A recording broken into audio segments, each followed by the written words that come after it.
It's the same thing when you play a scale as well. Watch this. We looked at G major last time. So I'm going to play G from here up to here on the 12th fret. And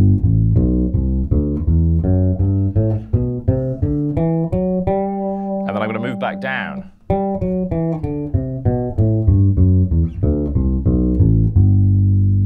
You notice how my thumb moved down as I was descending. I could play more now on the G string descending. Watch this.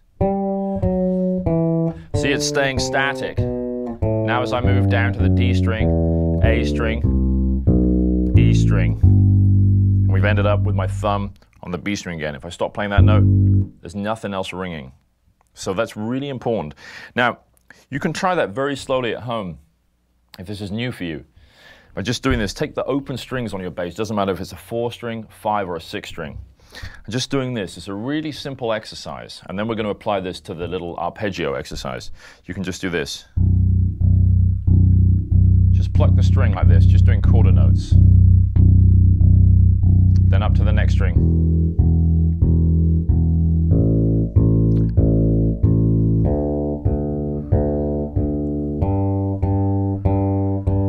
The sound doesn't even need to do anything, and you've still got the strings being muted as you move up the neck. I'll do that again for you.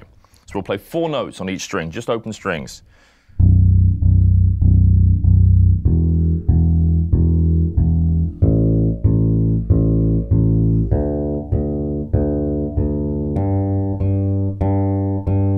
Now as we do this too, once you reach the A string, the string here, it's not even really that necessary to move any further up to the D. You can, but I can probably sit on the A string and I can be working on the D and the G like this. And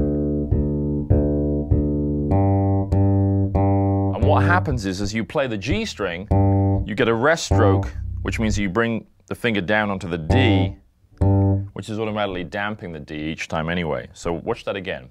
See, if I keep my thumb here on the A and I play a D, now I'm going to work to the G string. Again.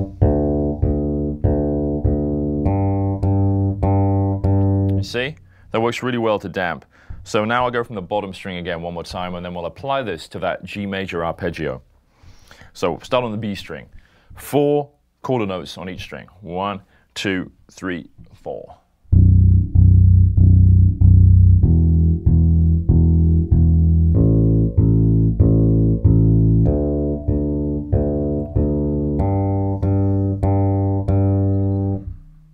So you can see that's a really effective way to practice. And notice that time I was leading like here with the second finger.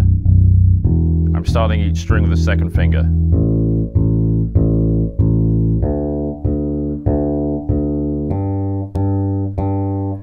Now practice starting with the first finger.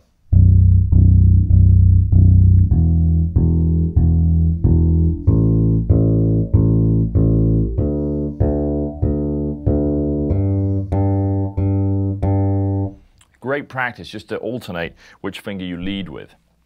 So let's look at that again with the G major arpeggio, and just pay attention to the right hand and how that's shifting across the strings. G, B, D, G, B, D, G, and again. G, B, D, G, B, D, G. Now if I stop this note, nothing's ringing, you see? Notice also as I do this, I'm saying the names of the notes. This is another thing I used to practice a lot when I was starting the bass, was everything I played in a practice situation like this, I'd say what I was playing. And notice that this is really important. I've talked about this before. When you're playing stuff on the bass like this, say the notes as you play them. Don't play the note and then say the note afterwards. Do them simultaneously. We get G, B, D. So as I play this, I really am aware of what's under my hand on the fingerboard. It's a great way to learn the bass, and you can expand that greatly. Let me give you some ideas for that. We're just using this G major triad, just the notes G, B, and D. G, B, D. And remember, those were the first, the third, and the fifth notes of the major scale. So this is one way to play that. G, B, D, and then G, B, D, and then we can even go G, B, D, up here. Let's say I want to find those notes somewhere else on the neck. Use our ears. We've got G, here's a B. There's another B here, and then there's a D. So G, B, D, G, B, And you notice when I play this here on the neck, and what I'm doing now is I'm playing the G on the 3rd fret of the E string, then the B on the 7th fret of the E string, and then the D on the 10th fret of the E string. So it's all 3 notes are now on one string. Now we don't have to move our right hand at all because obviously it's staying static on one string. I'll play that for you again. G, B, D. But notice these things. As I do that, I'm shifting really smoothly. And as I shift, I keep my hands very close to the strings, actually gliding up the string itself. And my fingers stay really close to the notes I want to play. G, B, D, G, B, D. And in reverse, D, B, G. Then the old fingering that I showed you. G, B, D, G, B, D. Now let's do the new one. G, B, D, G, B, D, G, B, D. And now backwards. Starting on the D. Again, 10th fret of the E string. D, B, G, D, B, G. So that way, you're really starting to learn this 3-note arpeggio everywhere, all over the neck. And in some of the later lessons, we'll look at all the different ways to finger these arpeggios.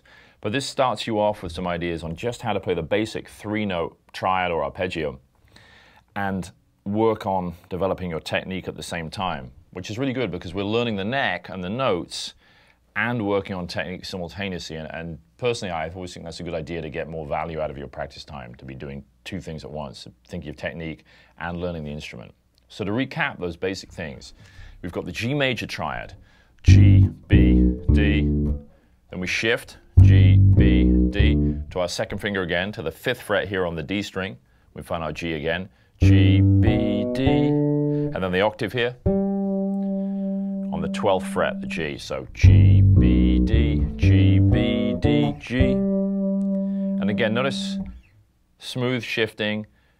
My fingers aren't flying off the neck as I move. They're always staying ready to play.